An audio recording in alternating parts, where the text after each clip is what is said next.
Ladies and gentlemen, welcome back to another episode of the Open Tabs Podcast. I'm Calvin Smith and my main man, Joe Carlos. Joe! Phil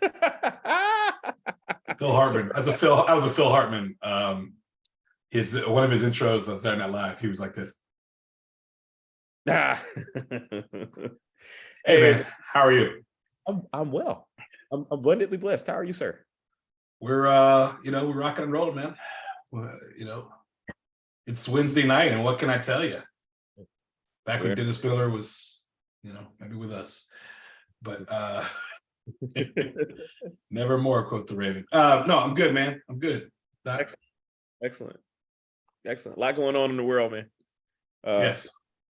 We are. What you got? What's on your mind? What's on the mind of Calvin? Real quick, I told you I was vacillating as to whether I'm gonna say, but I'm just gonna say, man, this MLK statue in Boston, man, is as they say, is giving Gina's booty statue anniversary gift to Martin. That's what it gives to me.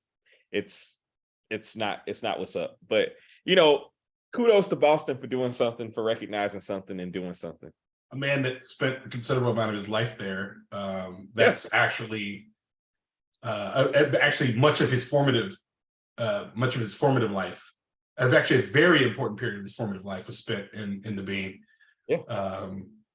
Whether it was Crozier or Massachusetts, but there, and then Boston University. Yeah.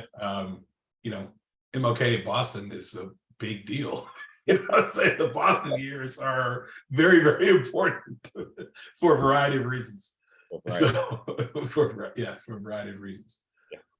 Yeah. But go on. Why do you dislike it? It's just this is what I wish we had the producer to just show the actual statue. Yes, but go ahead. How we are on the internet. We get to memeing, and the Melvin and Jody chokehold. I know you saw. Yeah, I saw that one. Yeah. It just is. Abstract art is the weird thing in our community.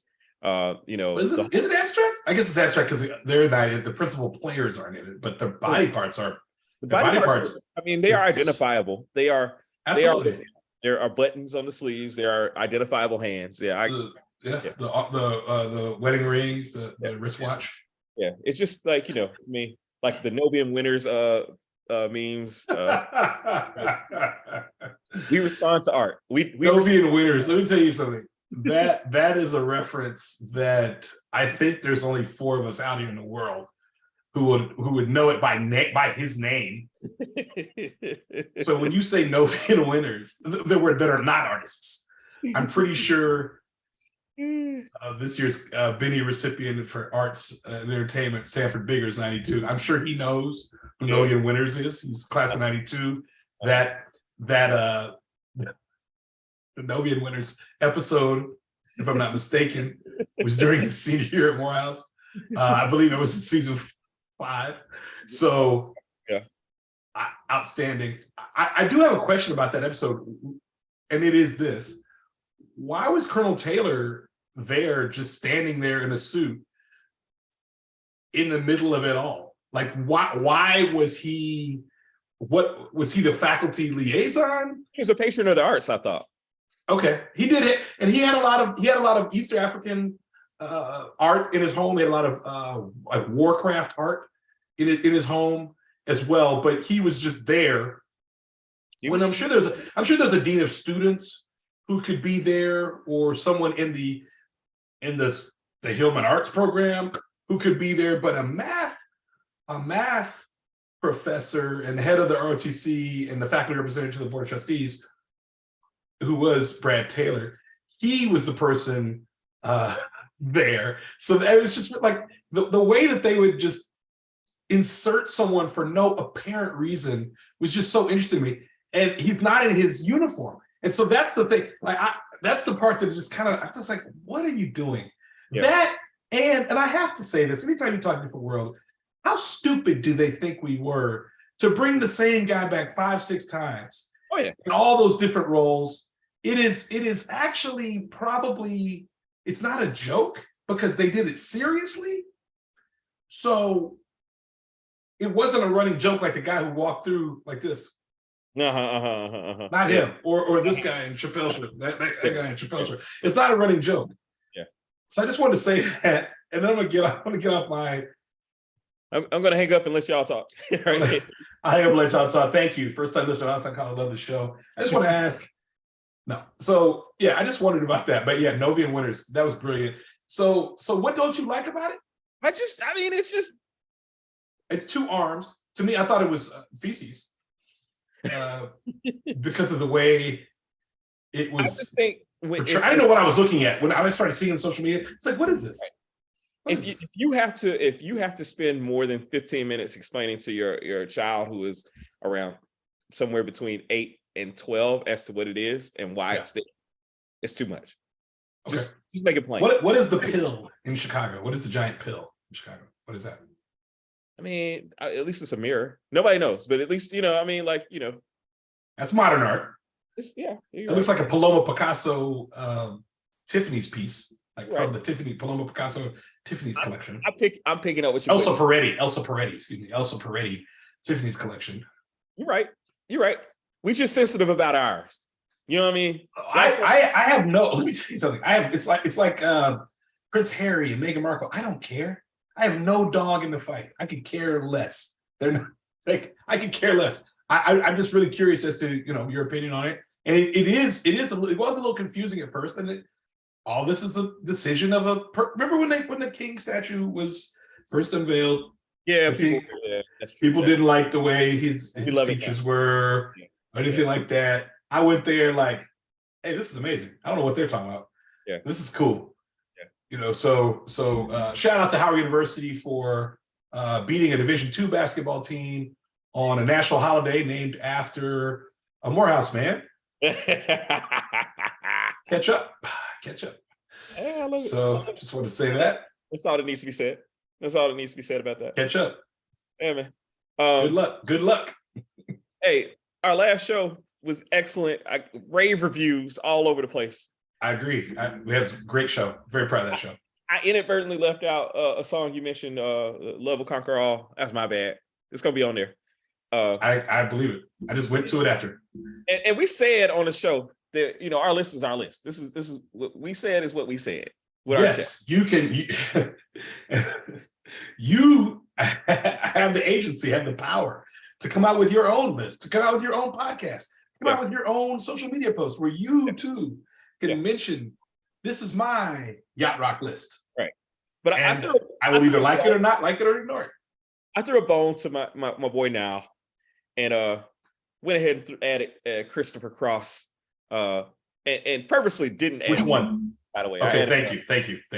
It was Arthur's theme? I had Arthur's theme, yeah. Okay, what's wrong with that? Which goes back to those soundtracks. Yeah. Although I don't think Dudley Moore is in the video, but the video is like clips of the entire movie. That's if I recall from Pop-Up Video, and definitely from which is another Video Hits one. Yeah. Yes. Pop-Up Video. Pop-Up Video. If they want to do something like nice, just nice, bring back Pop-Up Video from like 90, from whatever the beginning. Yeah. For the first 5 years, just run that. Give me an hour. An episode. Yeah. Give me an hour of classic Pop-Up Video. We would nostalgia. We have everything from the 90s and the aughts that nostalgia is big, except for like the programming. And with all the streaming things that we have, how have Pop-Up Videos not made it to the streaming platform yet? With all anyway. Give us some Fine Young Cannibals videos, or Oh boy. Hey. Actually, there's one Fine Young Cannibals song. It was the B-side to Social Security. No, excuse me. No, it's the B-side. Oh, excuse me. Oh, the song is Social Security. It was the B-side to either She Drives Me Crazy or Good Thing. I think it was Good Thing. It was the B-side to Good Thing. Okay. And it was called Social Security. It was in the Tin Men soundtrack. And it is not streaming anywhere. Yeah, it's hard to find stuff from soundtracks streaming. Yeah, because so they never recorded on any of their albums. So it was one of those tracks. And we used to play it all the time. I had the tape. And then I don't know, the tape popped, in the words of Jay. So I don't know where it went. I let my tape drop till my tape pop. So that was that. But yeah. So we added Christopher Cross. No problem there. Hey, I love it. Yeah. Last little thing before we jump into today's movie. We made some predictions last week. We did. Both of us were very accurate. You were 6 of 6. You batted 1,000, which is in line with your amazing football run. Your football run this year has been outstanding. Been the year of Cal. What can I say? It has been. It is. And you were 6 of 6. So congratulations on that. I was 5 of 6. Yes. I went with sentimentality, as is my nature. And I think the Magic just wore thin on a 13-win team. That won like 5 or 6 one-score games. So they probably shouldn't have been a 13-win. They probably should have been like a 10-win team. And we might not even have gotten this matchup. You know what I'm saying? Teams have these years like this where they have that different. Dallas did it in 2007. They were number 1 seed, 13-3. And few calls, whatever. Patrick Creighton, pterodactyl arms. Misses 2 touchdowns in the end zone. Remember that. Dallas still has a chance to win, but it is what it is. But yeah. Olo and Witten, whatever. But games this weekend though. I'm sorry. We got some games this weekend. We do. So what are Calvin's predictions? All right, man. So in the AFC, Jags pulled it out against the Chargers, and for their hard work, they get rewarded with a one in the Arrowhead. Yeah, congratulations. Man, Kansas City doesn't lose games like this. They just don't. Patrick Mahomes and Kansas City don't lose games like this. Yeah. I have them. It's not. I don't think it's going to be close. I think Kansas City is going to win in a laugher. I agree. Kansas City will win. They are the number 1 seed for a reason, and that's that. That's that. That's all. That's that. That's that. Which is a great segue to the next game. Next game, Buffalo Bills and no. The next game by on the schedule. But you know what? Call it how you want to call it. What's the schedule like? So Saturday. That's the Saturday. That's first Saturday game. I apologize. The first Saturday game is Jacksonville at Kansas City. Okay, and then I'm gonna do it like the ESPN, like the podcast. The second game is New York Football Giants at Philadelphia Eagles. Okay, yeah, that's scat. You get it? So this is the toughest. That's the Roots crew. That's This is toughest match for me this weekend. I know. You rolled the dice last week and you were right. Yeah, roll the dice, and the Giants have something. Mm-hmm. Danny Dimes is showing something. They do. And Philly hadn't looked great. Have not. Something's telling me Philly's gonna turn it on. At least for a weekend. Okay. I think Philly wins. Okay. I feel it. You got Philly. I begrudgingly am choosing Philly. Okay. My heart says that New York is playing better ball. Yes, I agree with that. And they're hot right now. But there's a point when talent and everything else catches up to you. Yeah. And so I don't think New York has enough talent to keep that going, because Philly is not Minnesota. Yeah. And so although Barkley will be a big factor in this game, and Danny Dimes will be a big factor in this, Danny Jones will be a big factor in this game, they have 3 receivers who remind me very much of Freddie Mitchell and company from back in the day. Or remind me of those Giants. You know what? They have 3 receivers like the Giants team of 86 and the Giants team of 90. 3 receivers that you never heard of. Yeah. You're never going to hear of. No, because their stars got hurt. I mean, well, Chet was their big star. He got hurt. Yeah. But I'm just saying, like, Mark Bavaro just because he caught a pass. Like, you don't know Mark Bavaro because he was, a dominating tight end in the league necessarily. So a lot of them, quite a few. So having been led as we believe, as we say in the Baptist Church, I'm going to go with Philadelphia, but only because I think they're literally a better team, not because they're playing better ball. I think the Giants are playing some very strong ball, probably the second best, probably in the playoffs right now. Yeah, probably the second best in the playoffs of the teams. ahead. Still there, but they just don't have the firepower to beat Philadelphia. And unless Philadelphia comes out completely flat, which and too rested, which very much could happen. Too rested, too rusty. I don't see the Giants being able to just go up and down the field on these guys like Philly can do to them. So I'm with you. I'm with you on that. Next game on Sunday. Ooh boy, America's game. Well, we got some great games for America's games of the week here. It's kind of funny too because the Sunday games, these four teams have played each other in 2 Super Bowls. Okay. Which is very interesting. I don't know if anybody brought that up. I was going to bring that up this week, but that's what you get at the Open Tax Podcast. So, first game on Sunday, the Cincinnati Bengals at the Buffalo Bills. Ooh. Brother. So a game of importance to us because that was the game for our championship game. When DeMar got hurt, and DeMar is going to be there. So he's going to be there. Let's start there. He's going to be he there. will probably be on the field. Yeah. And can you imagine the emotional pitch? Yeah. Oh, it's going to be high. High emotions. Bro, all right. I mean, again, close matchup. This should be a good game. No matter how you the best game. Yeah. I didn't like what I saw out of Josh Allen this weekend. Too many mistakes. And crash back down to earth. Since he's the kind of team that will capitalize on these mistakes way more than the Dolphins, they have more firepower. Far more. Since he don't make a lot of those mistakes, Joe Burrow he's a little bit of a gunslinger, but not nearly like Josh Allen. You know what I mean? Josh is just throwing it up there sometimes, and it's just like, man, come on, man, this is a playoff game. But going into the playoffs, I thought the Bills were my team. I got to go with the Bengals. It's a judgment call. I'm going to Bengals. Wow. I'm going to Bengals. I did not predict that. Okay.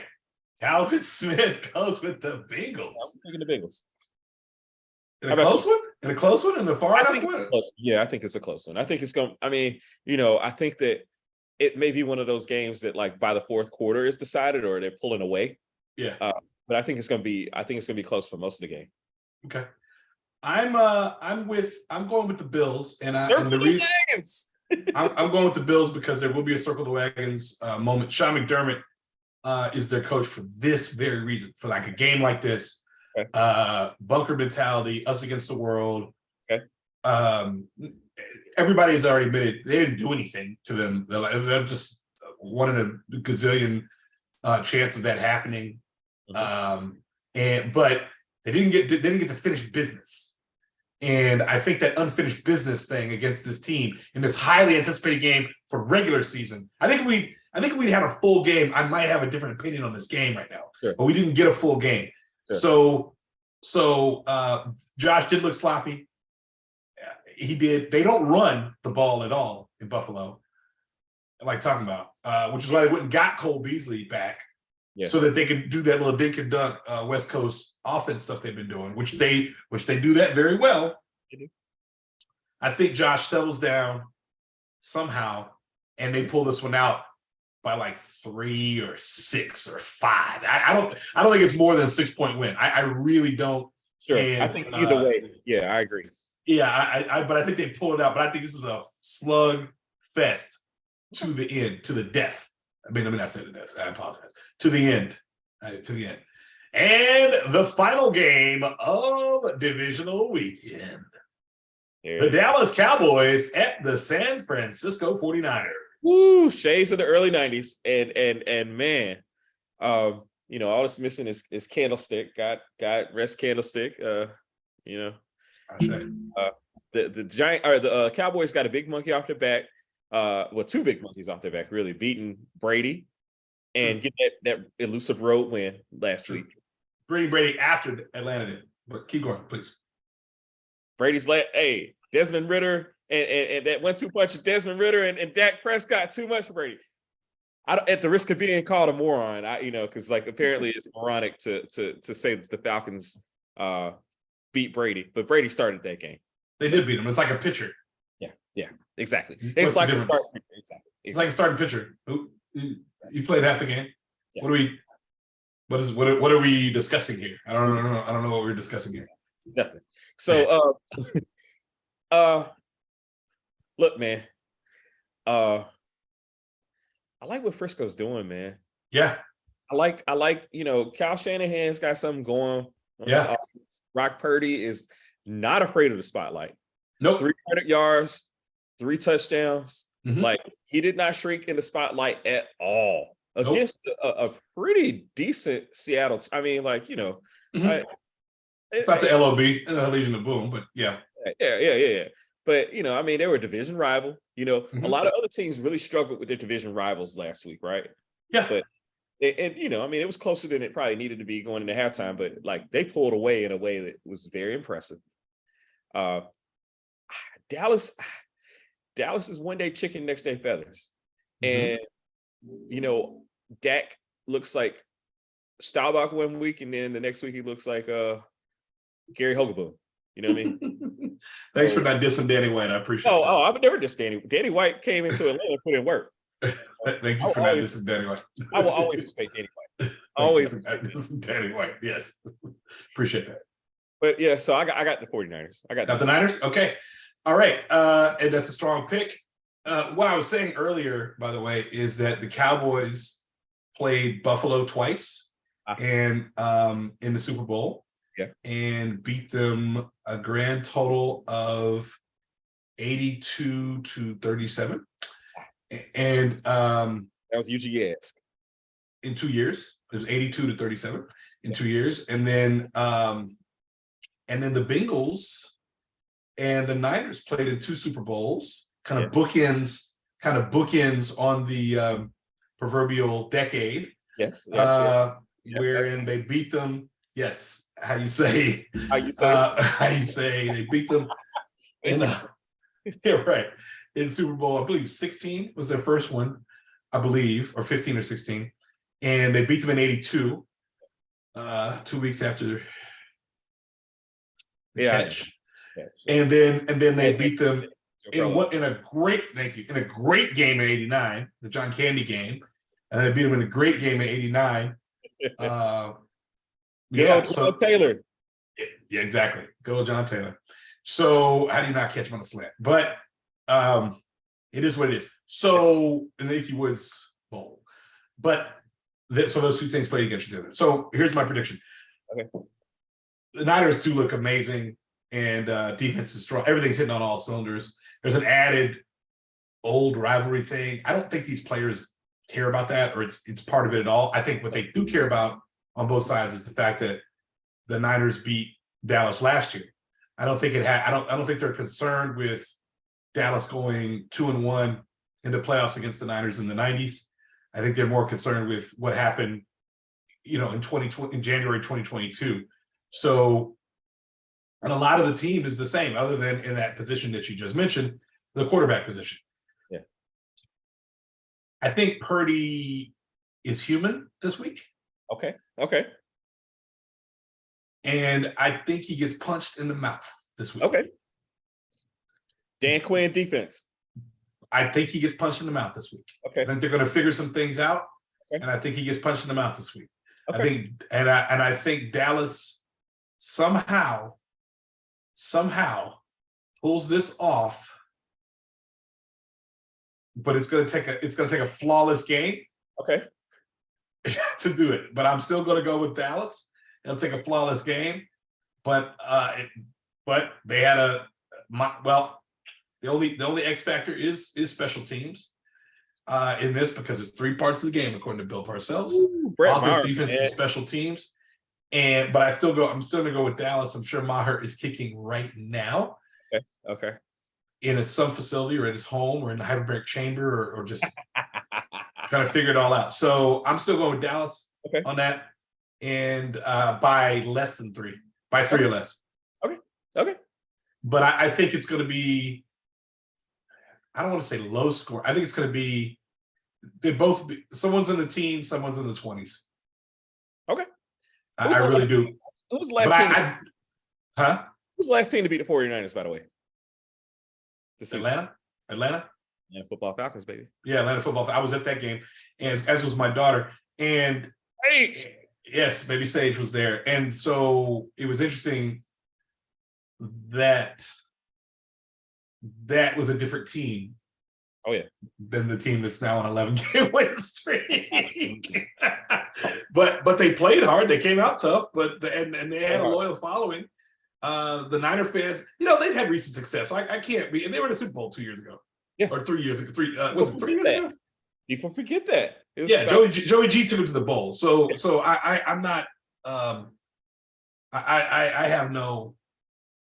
Yeah, whatever. Now, if they go to this one, if they go to the Super Bowl this year, after my prediction, they will tie Dallas for the most NFC championships.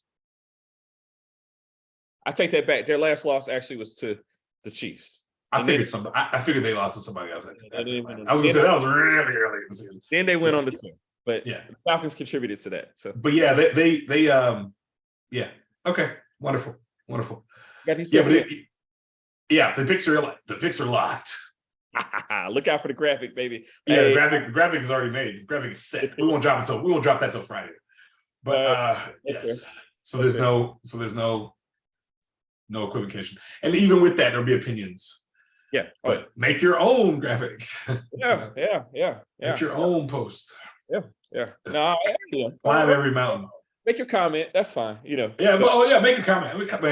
Why else would we share it? We just shared our picks with each other.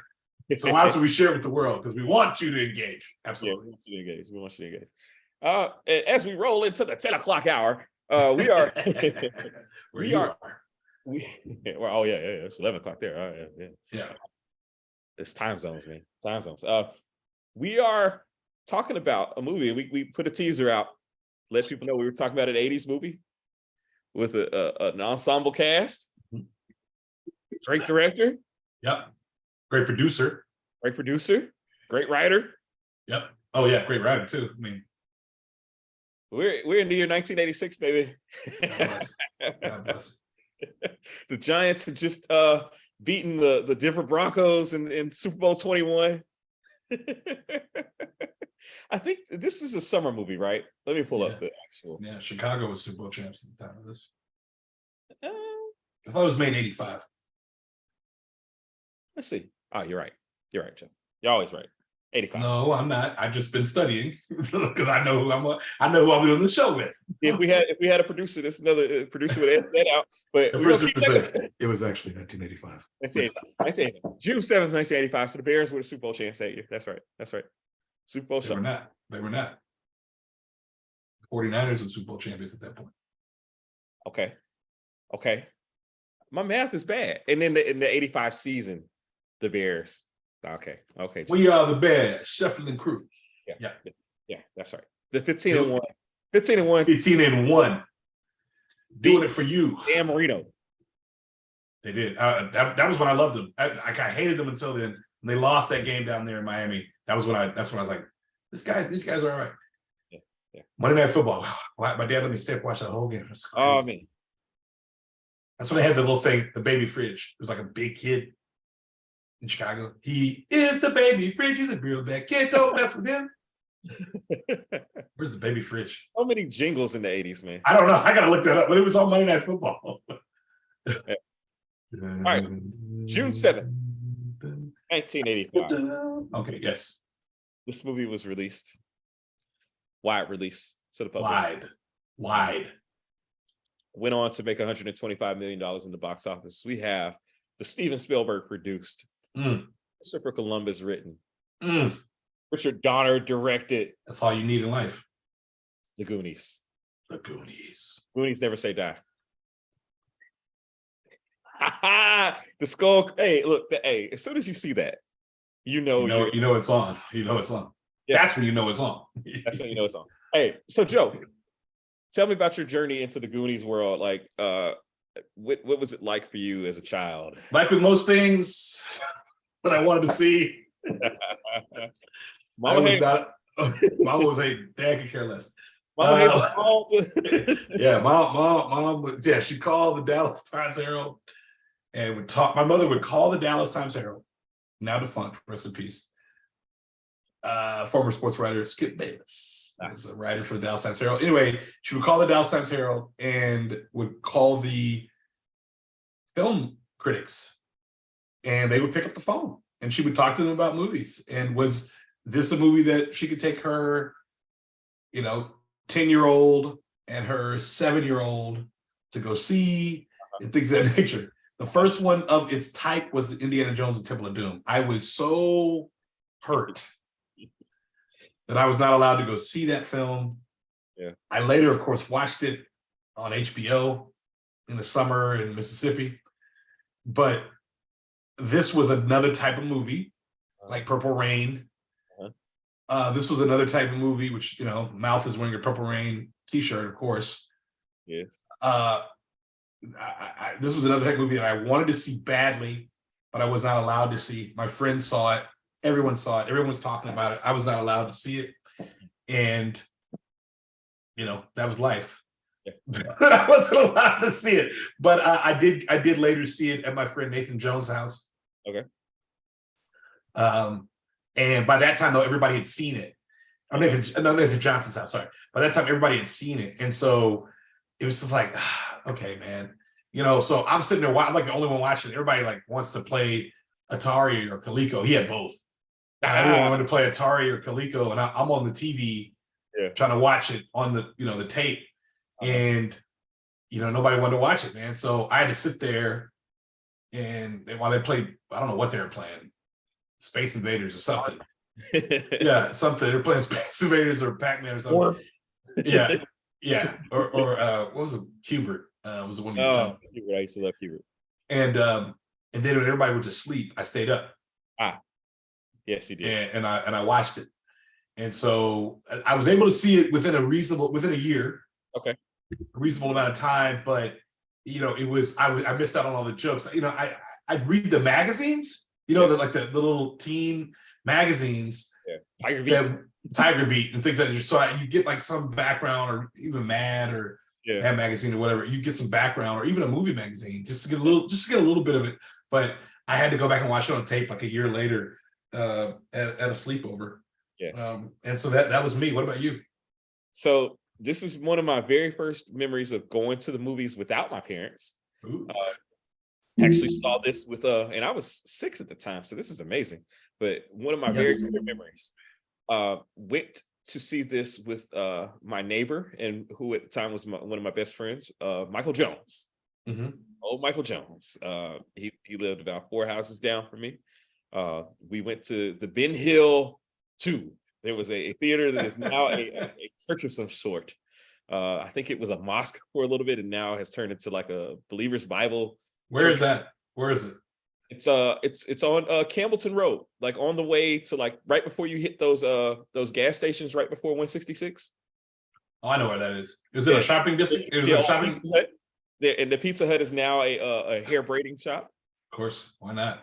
But it was a shopping center. Yeah.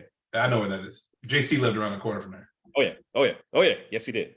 There was a Ben Hill 2 theater. Michael Jones and I, we saw, this is one of the first movies we saw together. We also saw Transformers, the movie, together. We saw that in the basement of Greenbrier Mall, right below so Greenbrier Mall used to have a library and a movie theater in the basement. And by the escalators where those movie theater in the library were, there was a Delta kiosk where you could purchase tickets for Delta Airlines. Shout out to Mitch and everybody else from the A who remembers that. But I used to have it all. Look, they had Happy Herman's liquor store. Yeah, they didn't want you coming north of 20. No, not at all. They didn't want you coming north. Got everything you need. Really not north of 166, to be perfectly honest. You Negroes got everything you need. You got right here play with a player piano. Right. Yeah. All those things. All those things. Yeah. Yes. So me and Michael Jones went to go see the Goonies, man. And I remember dying laughing at certain moments that I'm sure we'll talk about, and not really getting it in some total. But every single time it would come on NBC or whoever would be lucky enough to show it in syndication, I would watch it every single time. It was one of my first true rewatchable movies. Like the Goonies. Okay. It was one that and have fond memories, man. I think the first time Michael saw a movie in my childhood that we did not see together, he was in DC for some reason and went to go see Karate Kid Part 2. And I was so disappointed that that was not because Michael was my best friend. He had a Sega Master System and I had a Nintendo. That's all you need.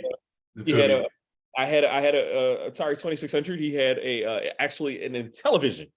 Oh yeah, love those kids. Television, love those kids with the numbers on it. The television kids. That was a different breed, man. Yeah, man.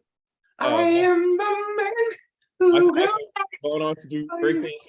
Emory grad, good guy. We actually talked because Kevin Lemons, who passed last week, was a mutual friend of ours. So it's good to reach out and hear from Michael. So if you're listening, shout out to Michael Jones. Shout out to Michael Jones. His dad, rest in peace to his dad, but his dad grew up with my dad in Atlanta. So they knew each other.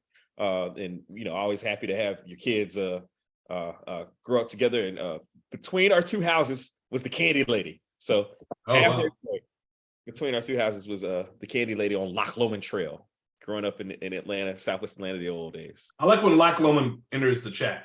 I really do. For so many obvious reasons, but I love when Loch Lomond enters the chat. Yeah, sorry, but keep going. Yes, Loch Lomond Estates. Yes, Loch Lomond Estates. Indeed. I live for those moments. Yeah.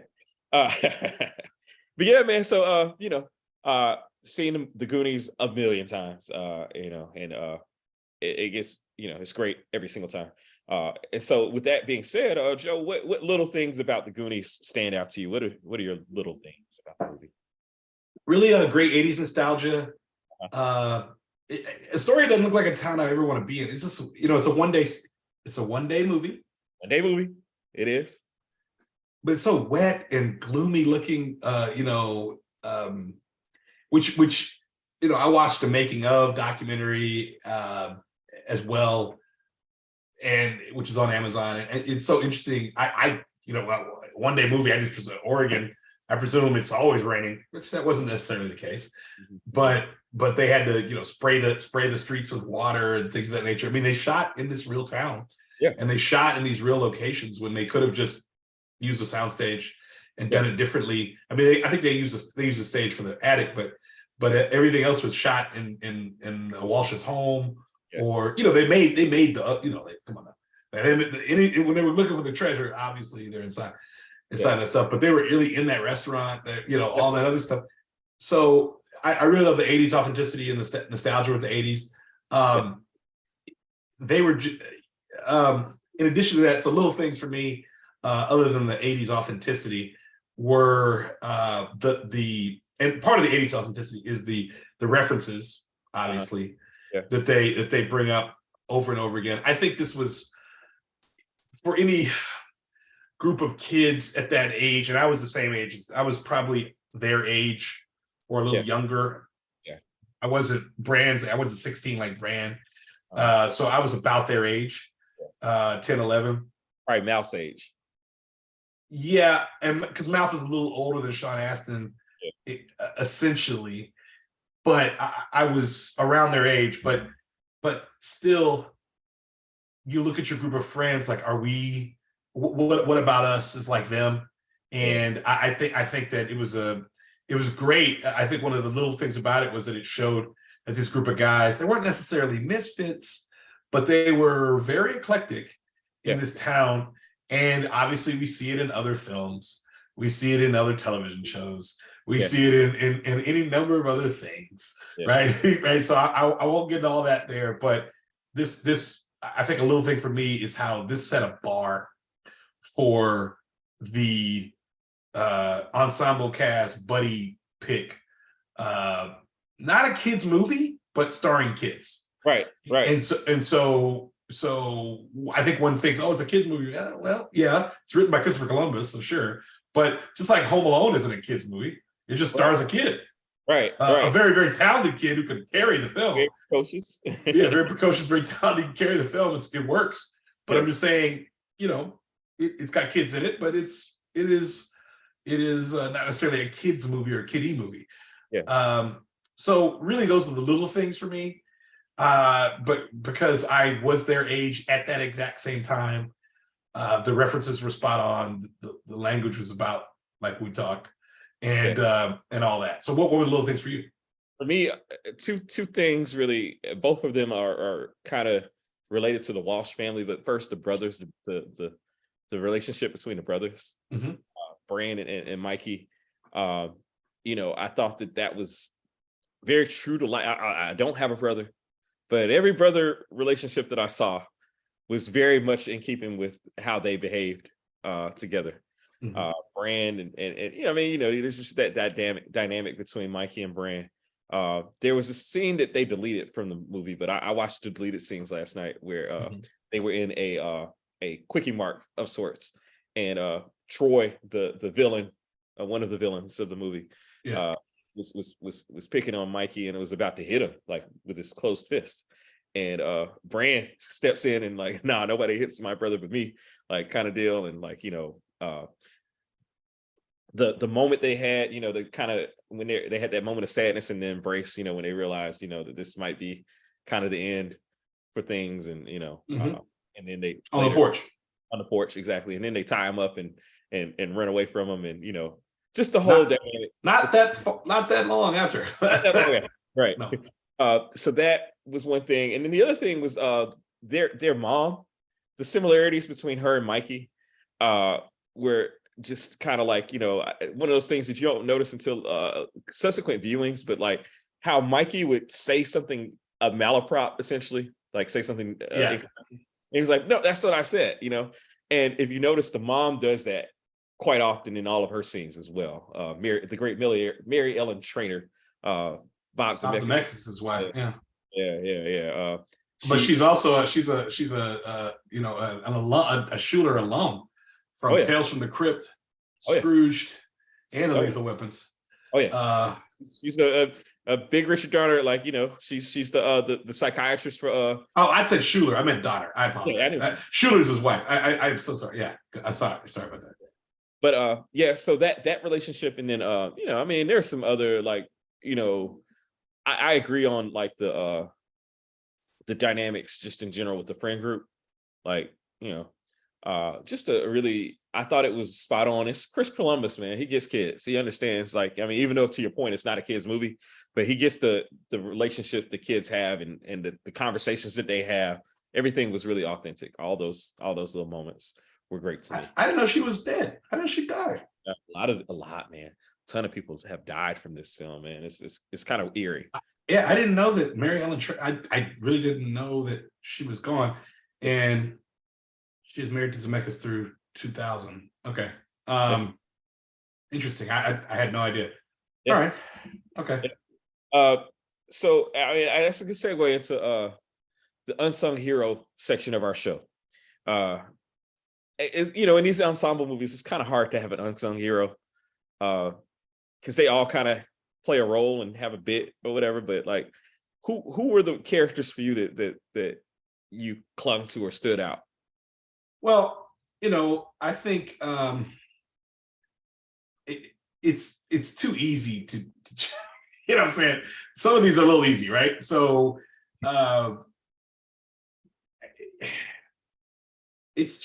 me, it's Chunk and Sloth, man. I mean, I don't know who else the unsung heroes. I think really Sloth, because without him, they don't get out of the cave necessarily in time. I mean, I guess they could have gone back to the ship, swam through there, gone back to the ship and gotten out that way, but then they wouldn't have got to shore. Yeah. But that ship was headed to sea, baby. apparently. I think, but I definitely think Sloth was one. Okay. I think Chunk was one, just for being a good person who could see past the way people see a person, and could see something inside of a person to see their humanity.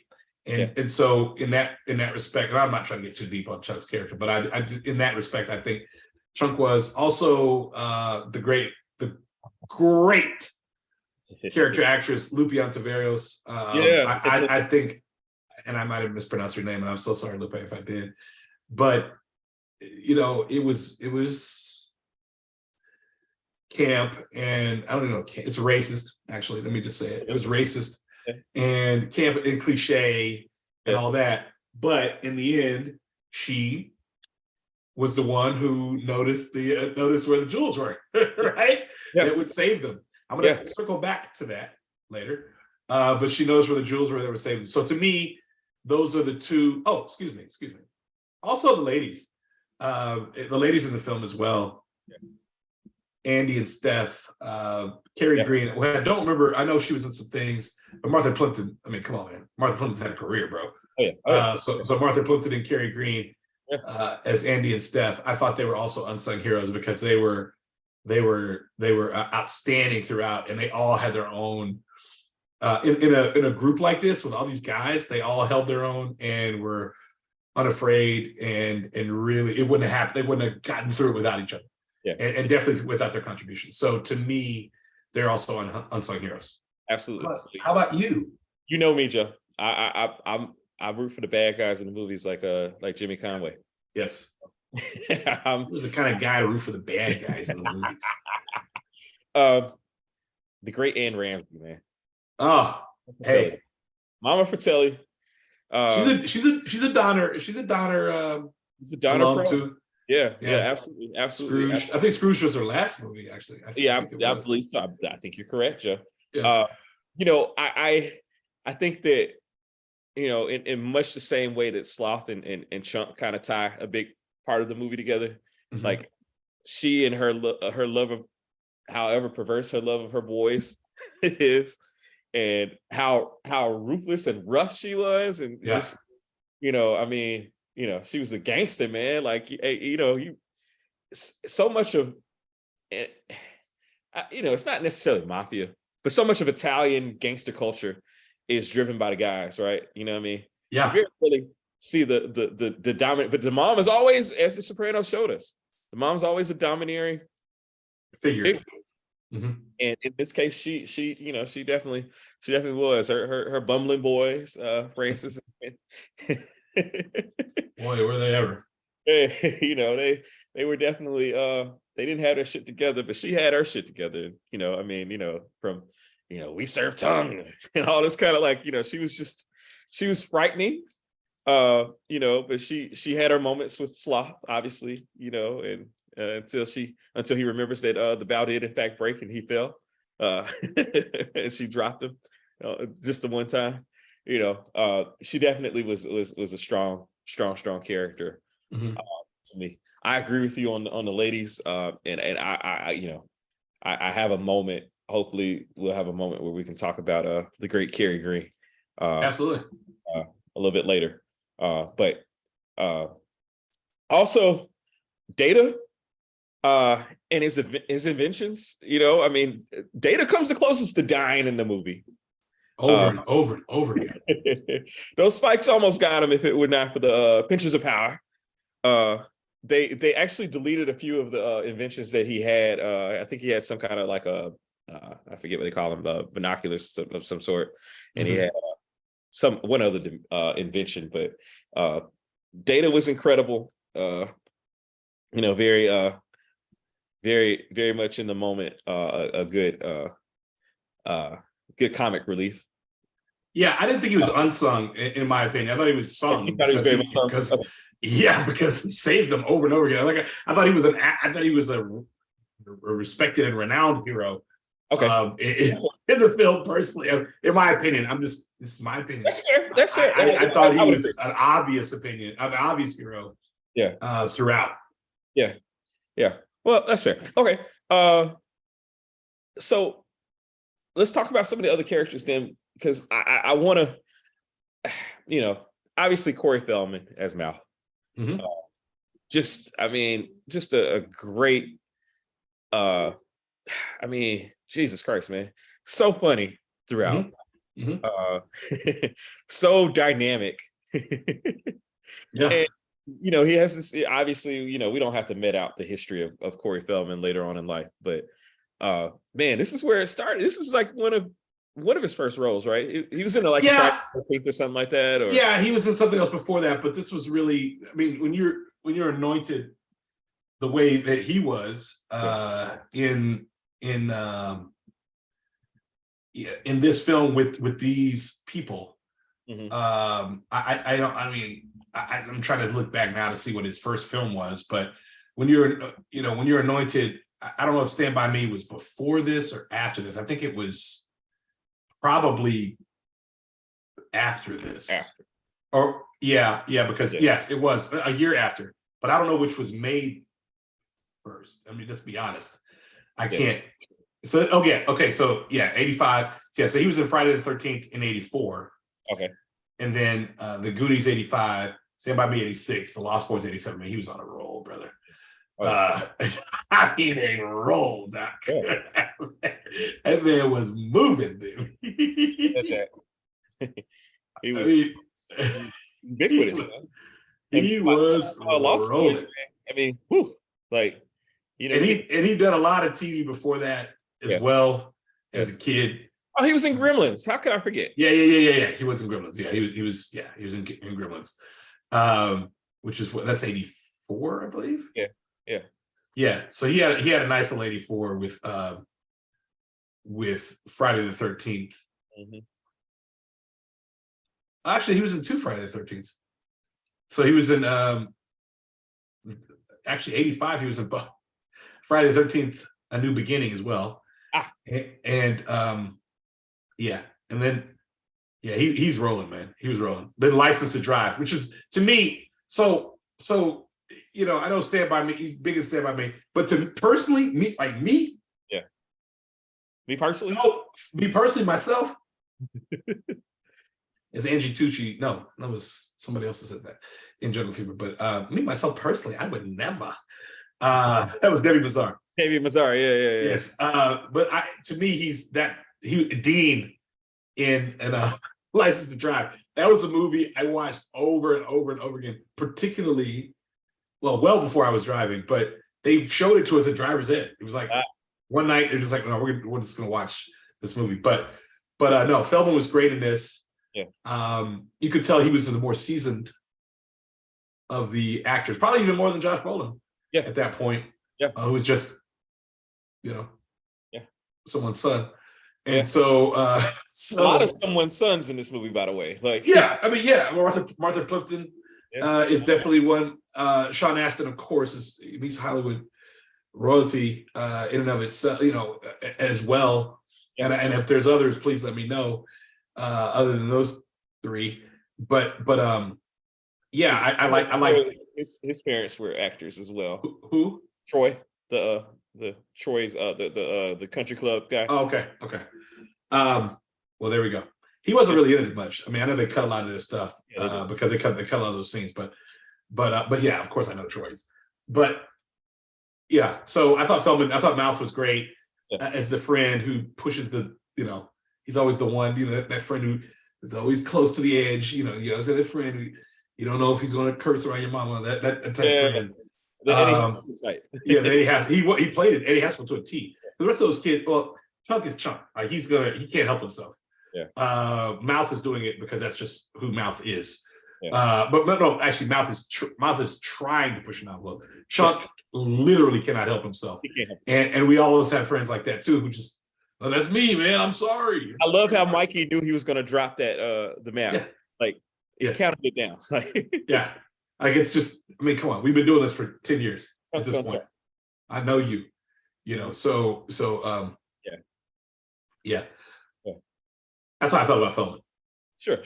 Let me talk about Cary Green for a while. Please have at it, Hollis. So well, before I get into Cary Green, I love Martha Plimpton. Big Parenthood guy. I walked out on Parenthood the first time I saw it, by the way. But I know I'm weird. What are you, 10? What are you walking out? I went to the arcade at Galleria and started playing video games. Man. I don't blame you. Do you think? Yeah, I was an idiot. But Cary Green, man, a lot of my childhood crushing onto Cary Green. And so I got to thinking about my my top 5 white girl crushes of my childhood. This is strong. Strong. Now, how old are we saying childhood? How can we define childhood? I'm saying from like this until like 90 for me. So 85 to 90. 85 to 90. This is my list. Okay, I cannot wait to hear this Carrie list. Green was number 1 with a bullet. I love Carrie Green. I loved her, and I loved her even more in Lucas. Of course, Lucas was it for me. It was like, okay. I hated Chappie or Cappy or whatever his name was. Charlie Sheen. Yeah. Big Lucas guy. But Carrie Green was number 1 with a bullet. Number 2, Alyssa Milano. Of course. Sam. Of course. Who's the boss? Yeah, got to do that. Yeah. Every Tuesday, I had an appointment with Sam. Yeah. Number 3. This is the one that's gonna come out of nowhere. Tina Yothers from Family Ties. It's your list. I know. I don't know what it was about young Tina Yothers, man. I don't either. I tell you, there was a time when NBC would have these movies. They would have these movies with all the young child actors. Yeah. And I think I just sent you one. Like I'm sure. Yeah, I'm sure. I just sent you a clip of Melissa D'Souza and Kadeem Hardison and David Faustino and Joey Lauren Adams in a movie. Yeah, you did. In a movie. This one was called it wasn't License to Drive. What was it called? Crash Course. Crash Course. She featured. I remember Crash Course. Okay, Bassmasters. Sure, I know that one. Yeah, it had Jackie Harry and our guy John TK Carson. No. The guy TK from Carter. Night Court. The guy from Night Court. John Larroquette. No, the black guy from Night Court. Oh, I know who you're talking about. Yeah. I see his face. I can't remember his name. I can't remember his name either. Number 4 was Vicky from Small Wonder. Yeah. Wow. Yeah. I can't explain it. I just know every Saturday. Okay. And then finally, number 5. This is more traditional. Winnie Cooper from Hey. Danica McKellar. Hey. That's the Killer Cow official. Hey. 5 to 90 white girl crush list. I didn't work on one. I didn't tell you about it, so I don't. No, you didn't. I'm really caught flat-footed on this. How you say?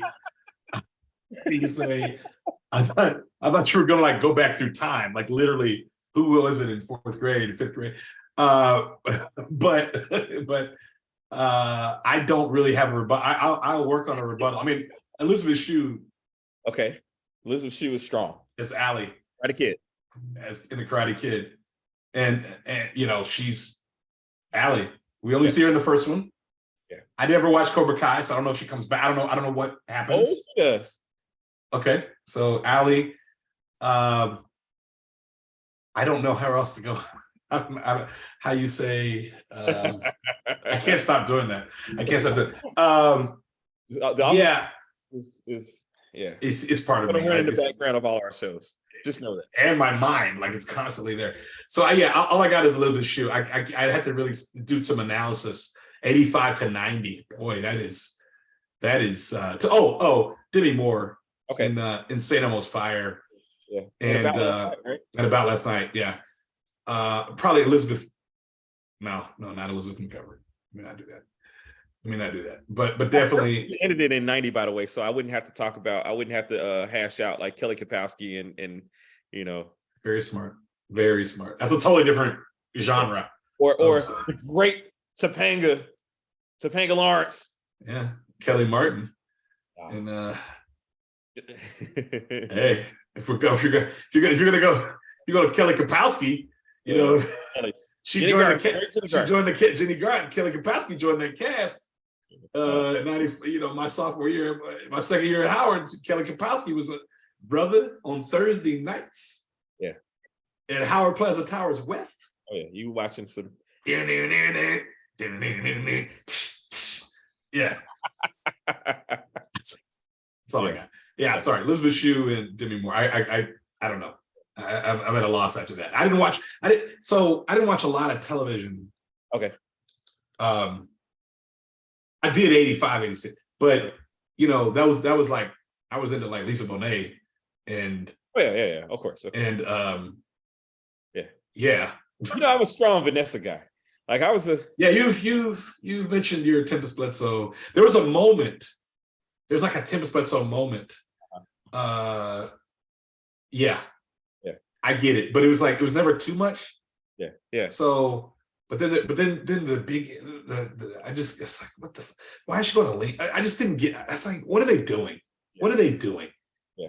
Why are we doing this? Yeah. Well, my cousin Mitch was always a Regina King, Brenda 227. Like he was a day one.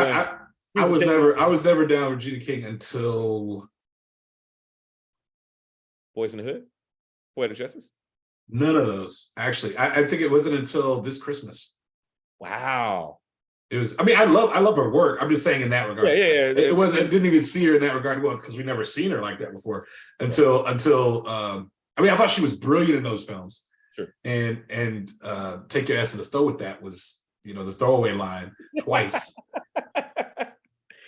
Poetic Justice, she was just playing a drunk.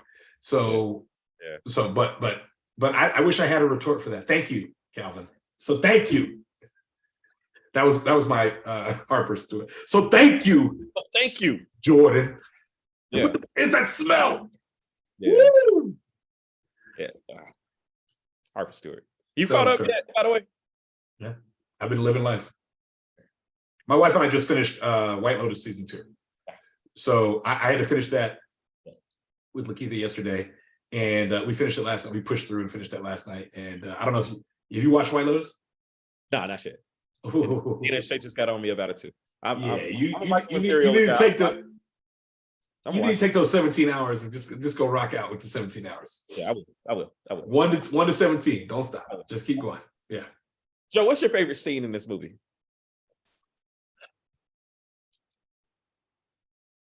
Probably the piano scene. Okay. It's the one that always stuck out in my head the first time I saw it. I think I stopped the tape the first time, like right before the piano scene. I was like, are they ever going to get through this? Are they ever going to get out? Are they ever going to see daylight again? And then the piano scene comes and it's very scary. And later Lucas and Spielberg, they kind of used it a little bit in The Last Crusade when he steps on certain things and the rocks fall through. Yeah. A little derivative. But which we'd already seen at that point. But it's probably the piano scene. Okay. Yeah. I like when Chunk initially comes and tells them about, oh yeah, I saw the most unbelievable thing when he's telling the story. And every time he tells a story to somebody about seeing the most unbelievable thing, they always bring up the great lies of Chunk. Yeah, the great lies of Chunk. And so the first one's the best. He's like, they bring up 3 moments. They're like, just like the time Michael Jackson stopped by the bathroom. Or I can't read my line. It's like Iranian. The time you say the residents from the nursing home fire, or the time you ate your weight at Godfather's Pizza. Plug. Beautiful. Right. And apparently, like, they were trying to plug a local place in Astoria, and they wouldn't let them. And in the commentary, because I watched the commentary, which is a great, guys, if you ever watch commentaries of movies, watch this director's commentary with Richard Donner and the 7 adult cast members, the kids as adults. It is fantastic. One of the best director's commentaries ever. But they were saying that location didn't want to be mentioned. And Corey Feldman's like, the joke's on them. Apparently. Like, look, we're getting paid 30 years later just talking about the movie. Yeah, just talking about the movie. Yeah. And then that scene ends with Chunk breaking the statue. And they're like, that's my mom's favorite. I bet you thought I was gonna drop it, right? I bet you thought. He said, no, so he didn't come over to my house, but his sister did. But his sister, right? Was it LaToya? Yeah. LaToya was popular then. Janet hadn't made 85? It. Well, she was all right. She was a team, like she was. Yeah, okay, that's true. She was. Bag it up. Fame, different strokes. Yeah. Different strokes. Sorry, Alan. LaToya still has some profile then. Yeah. So did Reeby. So did Reeby. So Centipede. Shout out to Centipede. Yes. Yeah, such a great one. And then he puts like, dude, you have that part of your anatomy. How on earth? They're just kids. They're just stupid kids. That's what they are. Yeah. And they had a Rube Goldberg machine to let people into the fence. Yes. Amazing. Yes, they did have a Rube Goldberg. Yes. Oh man. But Mouth didn't use it. He just jumped the fence, I guess. Yeah.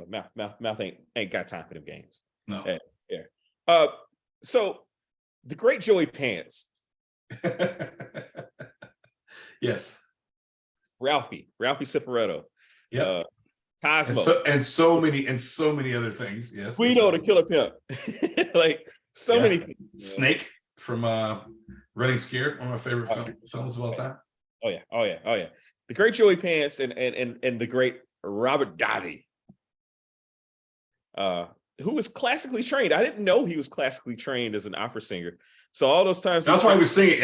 Makes sense. Okay, I like that. Good for you. Look at you. Yeah. Doing your part. Okay, do your thing. He's one of my guys, man. He's been in so many good things, and then he was in Showgirls, which I love Showgirls, man. You are very serious about that. I'm unapologetically a Showgirls fan, as one of the greatest satire films of all time. It's so good. It's so bad. It's so good. But yeah, man, the two Fratelli brothers, man. Bumbling, stumbling, but still somehow menacing. Just great, man. There's so many good characters in this film, man. Who are we missing? We talked about Martha Plimpton. We did. Stephanie Steinbrenner. So yeah, man, like, do you know all their names, Joe? Like their real names? I'm looking it up now. I didn't realize that Troy dated David Geffen. I didn't realize that. Oh yeah. But he was in something. I recognize him from something else, and I don't know what. Like he stopped working after '97. Yeah. Did he die? I think he did. He's still alive. Okay. Here we are. He was on Silver Spoons. Silver Spoons. ABC After School Special, of course, 85. Amazing Stories, 21 Jump Street. Just one episode. He was never in like 6 episodes of Blue. He was Detective Nick Savino. So I guess he was around there for a while. Then like there's nothing after 97. It's kind of Beneficiary 3. Oh, he was Jesse's girl. He was the proverbial Jesse in Rick Springfield's Jesse's girl. Well, that's big. That is very big. That is very, very big. But he's a director. Okay. He's Neil Anton's brother. Yeah. Neil and Robert. Oh, that's why I recognize him. Yeah, that's what I'm saying. He was the son of no, Robin Anton, and Jonathan Anton, it all makes sense. So Robin Anton from the Pussycat Dolls, and then Jonathan Anton, the hairstylist, who was on some reality show, and I can't remember what it was called, on Bravo back in the day. Yeah, he's the guy. He's the guy that's been in some things. Yeah, absolutely. Yeah, man. Let's talk about the music for a bit, because it's Spielberg. Yeah. Light, beautiful. Who did it? Was it Williams? Who did it? No, it was actually. So this is why I want to talk about it. It was Dave Grusin. Oh yeah, that's right. I saw that on the thing. I meant to say that. I totally forgot about it. I remember I saw it at the time. I was like, Dave Grusin, my main man. Yeah. Our hip hop fans out here, Mountain Song, Either Way. Like Either Way is my favorite. That's the sample from Biggie's Everyday Struggle. Yeah, man. Well, for me, for Dave Grusin, it doesn't get better than Mention Happy. And really, from The Firm, and really because of the one scene where he's riding in the car with the great Gene Triplehorn, and the top's down, and the hair, the wind's blowing through their hair, and they're just, life is good in Memphis until he actually starts work. The treacherous farm, Bedini, Lambert, and Locke. Yeah. Right. So, Yeah, but Cruising, man. Cruising and Memphis Stomp. That is a great song from that soundtrack as well. Yeah. Actually, I think he did the music for JFK too. I'm sure. Yeah. Yeah. Because I know some of it was used, at least in the trailer. Yeah. Yeah. At least the chase. It's called the Chase or the Mud Island Chase or something like that. Great music. Great musician. Yeah. And you know, the popular music selections, I mean, we've talked about this a few times here. Cyndi Lauper. Yeah. Cyndi Lauper, Goonies Are Good Enough. That video, it even features the old octopus. Octopus. Oh, yeah, the octopus, which was mentioned but never seen in the film because it was so bad. It was really bad. So if you ever watched outtakes or the deleted scenes, there is a very good reason that we never see the octopus. It was real bad. You guys, I wouldn't even suggest watching that deleted scene. The other deleted scene is great, but no, not this one.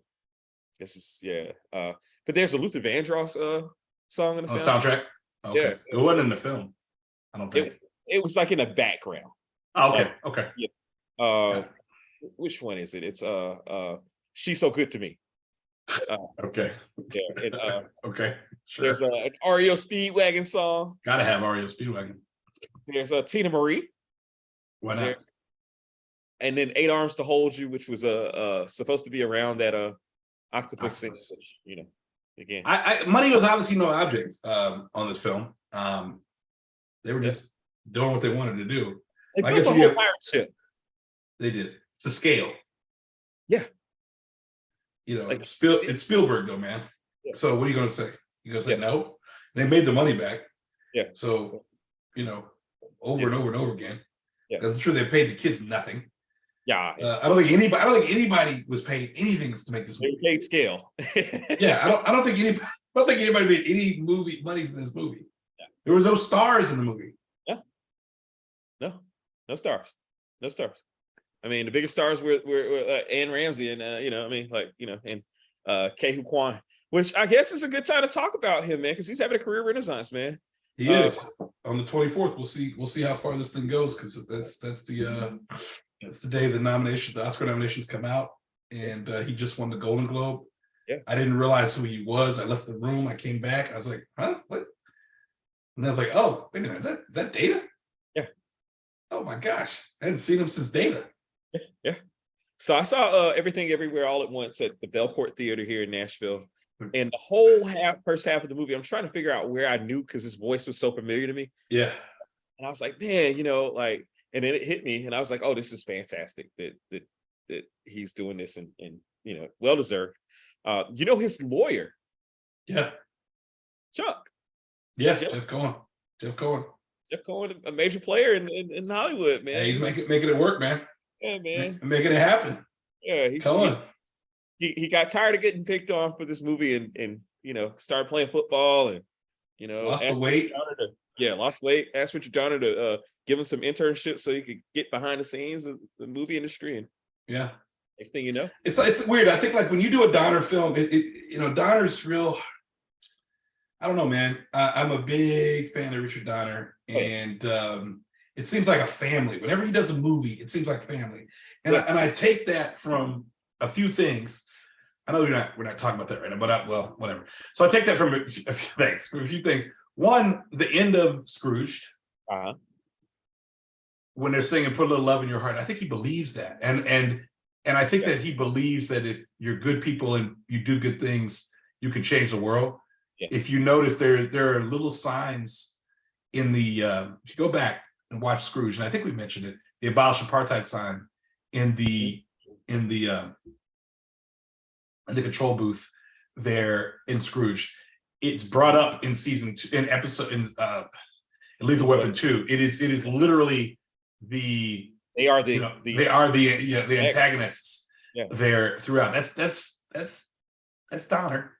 And in the end of 4, they say something like, "We're not friends, we're family." I really believe he thinks that when you go through this process with him, that there's this connection that so that is a lifelong connection, and I'll help you however I can throughout life. So having said, and he directed these kids at a very pivotal point, obviously in their lives and throughout their career. So I've always, whenever Donner's in part of something, man, I'm there. Then you get Marshall and Turner Marshall and Kennedy and Spielberg on it as well. Like, I mean, bro, what? And they're written by Christopher Columbus. Like, come on, this is great.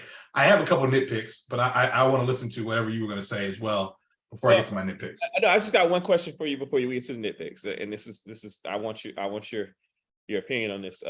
Which of the Walsh brothers had a better career? And it's tricky because one's made a lot of movies, so a lot of movie money. Sean Astin's made a lot of movie money, but also Josh Brolin's made a lot of movie money too. I'm gonna say Josh Brolin because he had an Oscar nomination. He had an Oscar nom. Okay, so I'm gonna say Josh Brolin, and yeah, but they both. Hey, it's crazy. You look at the movie like, well, who's gonna do it? And they're the two in the whole movie that did it. Although Joey Pants has had a very fine career. Yeah. Oh, well, absolutely. I'm just talking about the kids. I'm talking about the kids. Oh, okay. I apologize. Yeah. So, from a career standpoint, they've had the enviable careers. The two of them. The two of them, they did very well for them. But I think Sean Astin has had more staying power in epochs of time. Yeah, he's been more consistent, and he definitely has the iconic roles. Yeah. But at the same time, Brolin is Thanos. Brolin is a lot of things. Brolin is my man. What's his name? Llewellyn Moss. Brolin is a lot of things, bro. Yeah, he's so yeah. Brolin been out here winning for a while. Yeah, in personal life and on the screen, Brolin is out here winning. Yeah. So and I'm not making it easy. I'm not saying it's an easy thing. You got to put it. No. Sure. But yeah, he's definitely putting that work, man. Sure. But then again, Sean Astin has too. So yeah. Nitpick him, Joe. Tell me. Couple things. Okay. How could they not catch them? How could the Fratellis never catch them? They're just so bumbling. They're right there with Data. Like, they're literally right there with Data. Yeah. They had Chunk. Yeah. And I think Chunk had him laugh. I think Cohen had him laughing so hard. Like, when he starts laughing when he's telling stories. Yeah, he's like, I like this guy. I was like, I like this. I think he just was laughing. Like, I was like, gosh, how many this kid is. Oh man, how can we forget the movie theater? Don't worry. Okay. Fair enough. Okay. We're coming back to it. Okay. Yeah. So how could they not get him? I don't know, man. I don't know how they could never catch them. It was just kind of silly to me how they could never catch them. Now I understood when Gator put the stuff on the lawns. That makes sense. That makes a lot of sense. Yeah. They're just very, very loud in this film as well. And I think because I'm a father of an 8-year-old, you hear everything that's going on. Yeah, I'm always telling the kids, like, they get in my car, hey, stop yelling, be quiet, stop. Why are you yelling? Why are you screaming? Stop. Like, there's this kid who I love with all my heart. One of my daughter's friends. She gets in my car and she starts screaming like Kelly Kapoor does when something has like, ah! They're like, Kelly, you can't just scream like that. Stop screaming, Kelly. Same general concept. With the opening scene when they're all in the house, you can tell who's an actor and who's like reading lines. Yeah. Just be perfectly honest. And I'm fairly certain this was shot in sequence. Yeah. Okay. Oh, it was. Yeah. So you feel what I'm saying with that? Yeah. So they were new to the roles. They don't know. They're trying to introduce. Mouth is trying to be Mouth, saying inappropriate things, whatever, right? And try to get him to do things, Mikey to do things. Data's, all that. It's like, come on, man. Data's here, but Data's always screaming. They're always screaming throughout this movie. Yeah, they're screaming throughout the film the entire time. It is a huge nitpick for me. Very, very loud. Yeah. I can't believe they never caught them until they did. Yeah, and how they never noticed. With all those kids there, that they were right there all the time. Like, oh, they're right there. Oh, guys, they're right here. And then he's right on him. Come on. That makes no sense. to me personally. But the other nitpick for me is the end. Okay. How do you know that those Jewels seriously horribly costume jewelry jewels? Where are you going to fence that? Where are you going to fence the jewels? Yeah. What jewelry store in the day? Because you owed the money that day. Yeah, that's right. That's right. You're in Astoria, Oregon. Yeah, yeah. Where are you going? How are you getting there? Are you flying to the actual doubloons or something? The actual yes, yes. I could see that, but how are you getting there? That makes no. I'm sorry. That makes no sense to me. That ending was about as crazy, and they look so fake. Yeah, yeah. So the original ending, they were actually supposed to reconvene at the house, right, and find the stuff there. But moreover, I did some research on pirate law and maritime law and like discovery of pirate gold and such. I did that. I went there. And apparently, like the person who makes a claim for things is the owner. It's theirs. Yeah, I understand that. But to your point, that debt was owed that day. Is it? I'm wondering, like, is there a fence in town? Like, is there a place in town that can give you an estimate on these fake rubies, diamonds, emeralds? Yeah, like, oh, we got enough. What are you talking about? How do you know? Yeah. How much money do you all owe, by the way? Because it wasn't just their house. Yeah. It was like all the houses on the block, I thought. Yeah. Oh yeah. Yeah. And maybe 20 jewels. Maybe it's like money talks. Everybody. Yeah, everybody. Maybe it's like money talks when he says, "Oh, come on again, it's like, I want some of them diamonds." Yeah. How many did you keep? Circle back to episode 1 of the episode. There, I had to. But yeah, that was a major thing for me. Like, what in the shot is this? Makes no sense. Yeah. That no one could you didn't know how much was owed, and then you found some jewels, and that's enough money, according to you, that are quote unquote real, and that's enough money to make all your problems go away. You're right. You're right. That makes no sense to me. Yeah, yeah. It's a gaping hole. Gaping hole. Yeah. Hey, look, that's my nitpick. Sure. Those are my 2 nitpicks for the film. Sure.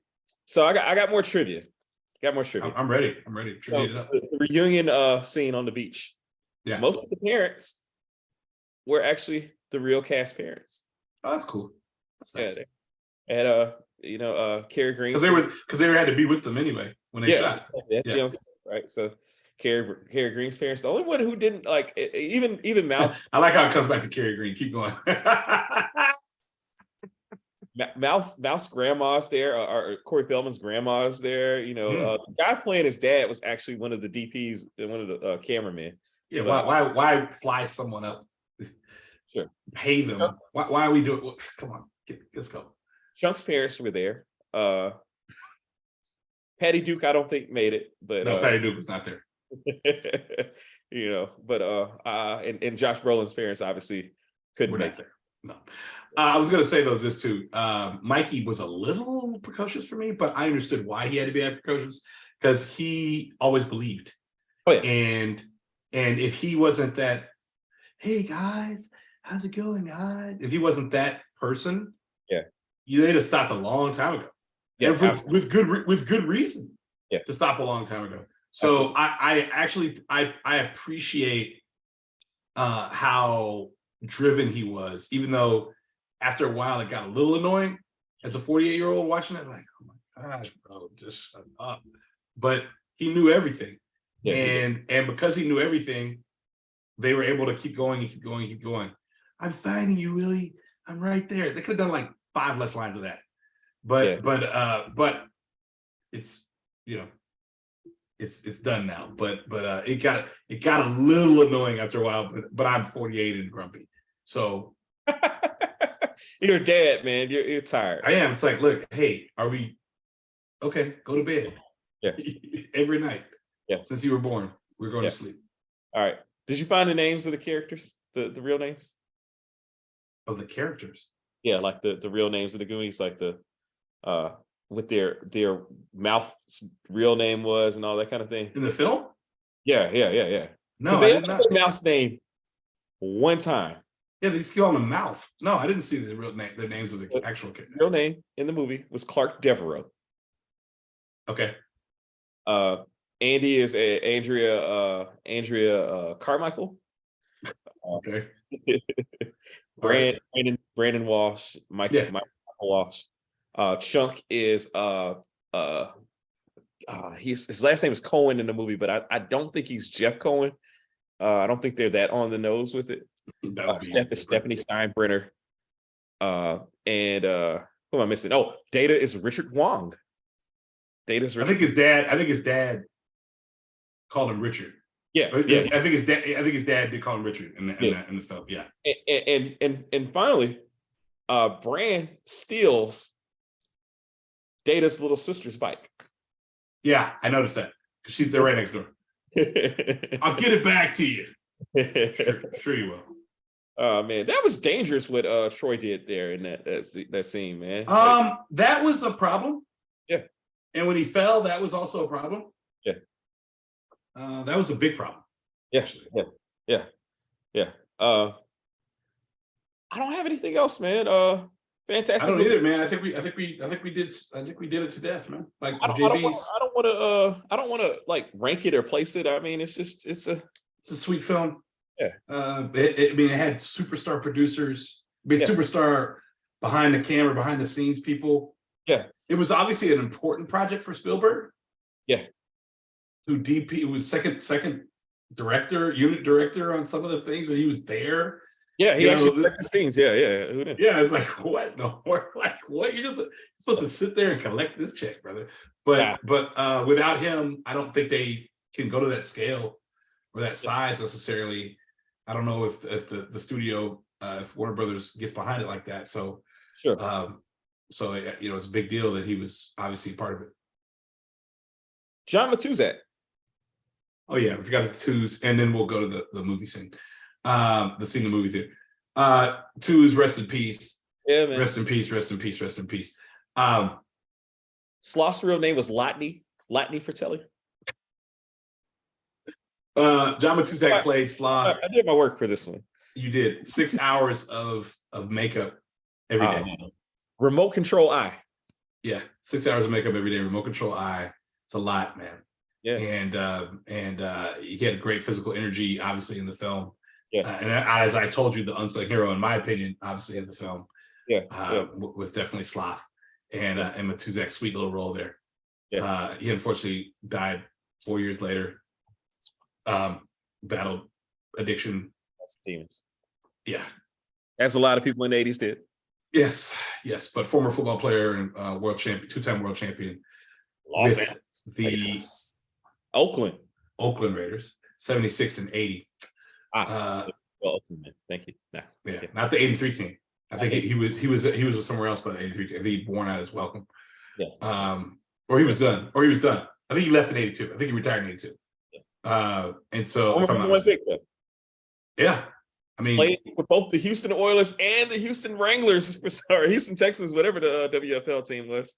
No, I don't know what this. And he got sued for playing for both at the same time.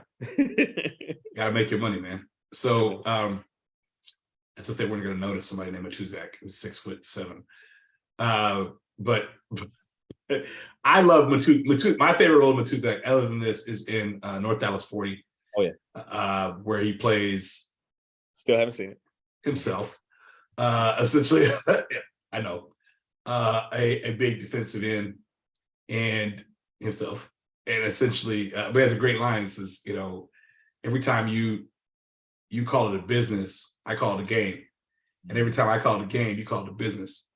It's got to feel. It's got to have a feeling, man. It's got to have a feeling, and he delivers that line beautifully, and that line is a very key part of that film and a pro football, baby. Okay, and the fact that they gave it to him to do it was very cool. There were a lot of former football players in that film, but he nailed that. But like, yeah, I'm a big fan of Matuzak, man, and it's unfortunate that he didn't live longer, but he definitely gave great contribution on film. Yeah, absolutely, absolutely. Talk about the movie, the movie story, the movie theater. No, that was the one. That's your story. It's hilarious to me, man. Again, Chunk. So Chunk gets caught. Yeah, and he gets caught in a restaurant. I don't even know how he got. I can't remember how he. Oh, that's right. He got out. Yeah, and he runs out to the road, and then stops the first car he sees, and of course it's a Jeep Cherokee, and it's the Fratellis. Like, hey, it's Davi. Look at him. So then they give him the single light. Mm-hmm. They're gonna put his hand in a blender. Yeah, these are very brutal people. They're gonna put his hand in a blender. He's a kid, and he was like, the worst thing I ever did. Yes. The worst thing I ever did. He goes through. He said, "Tell us, what is it? Tell us what's going on, or tell us the deal, or whatever." So he goes through his list of the worst things he's ever done, and one thing is increasingly worse than the next throughout his life, and one is increasingly worse. And this is from a liar. He threw down the stairs or something. That wasn't the worst thing that he did, man. Right. And this is from a liar. Yeah. So he goes on and he talks about throwing up in the movie theater, and it was obviously it's the kind with a balcony, which is very 1985. Yeah, kind with a balcony, and then it starts like a barfarama, which was in Stand By Me, which is a book, but which was in Stand By Me as well. The barfarama scene, which I will never forget the barfarama scene. And actually, I think the Office has an outtake, a barfarama outtake. My favorite barfarama scene is actually from Problem Child 2, but I digress. Never saw 2. I saw Problem Child, but never saw 2. You will hate for even suggesting. Oh no, don't worry. In one ear, literally out the other. But no, man, this is a wonderful film. It ranks as for me a very nostalgic childhood film. I enjoyed it immensely as a child, and I enjoyed it on the rewatch. Yeah, absolutely. It gets better every time. Love it. I look forward to watching it whenever it's on television, if I happen to catch it, and if I have moment to savor and enjoy it, like for preparation for said podcast, I will watch it twice, as I did. Just great movie all the way around, and can't wait till little Tony's old enough and Malcolm's old enough to show it to them. Yeah. I'm gonna skip some of those early scenes, but for a while. I'm a wild uncle, so okay, well, enjoy. Right. Yeah, actually, it's so funny. Sage was invited to a party a few years ago, probably a year or two ago, and I had just watched the Goonies, and it's definitely in 21. And so I just watched the Goonies, and she was invited to go watch the Goonies at a birthday party for one of her dear friends, and I said, no, we're not doing that. We're not. And Keith was like, what? I said, no. So when's the last time you saw it? I don't know if I've ever seen it. I was like, you've seen it. But obviously she's she watched something one time, that's it. So other than Legally Blonde and Sweet Home Alabama, excuse me. So I was like, nah, she's not old enough yet. She was like 6 or 7. She was 7.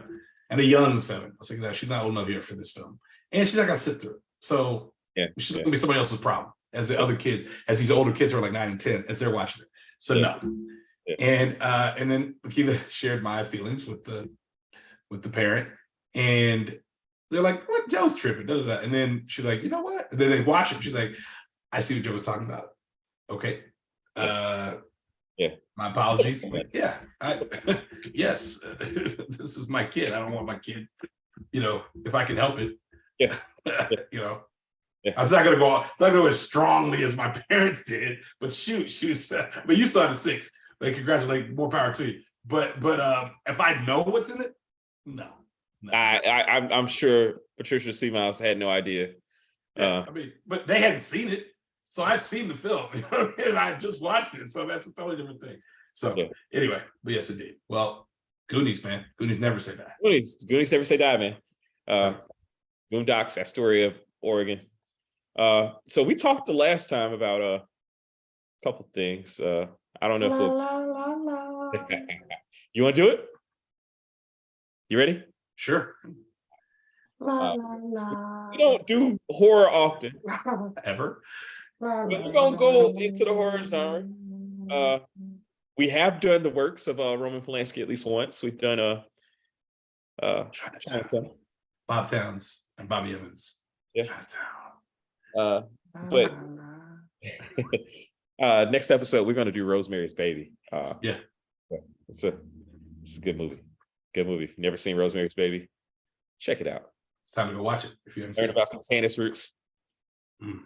Learn about all them wishes.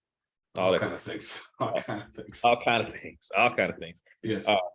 But until next time, and check out our picks. Joe's gonna post the picks, and we're gonna have those picks. I am. Out there. You know, we like to be accountable for what we say. Only the playoff picks, not the other rankings. Yeah, you know, who cares about that other stuff? But well, no, you just mentioned your other rankings. Your 85 to 90 rankings. Yes. Not those ones. Not those ones. I may, you know, if you want me to make a graphic for you, I'm happy to make a graphic. Great nostalgia. I might. I'm happy to make a graphic for you. I might watch Lucas 1 or 2 times. I'm sure you will. I'm sure the next week. I'm sure you will. No problem with that. You know, Lucas. Brothers have a hard time expressing their feelings sometimes. You know. Sometimes. Actions speak louder than words sometimes, ladies. So they do. Know that.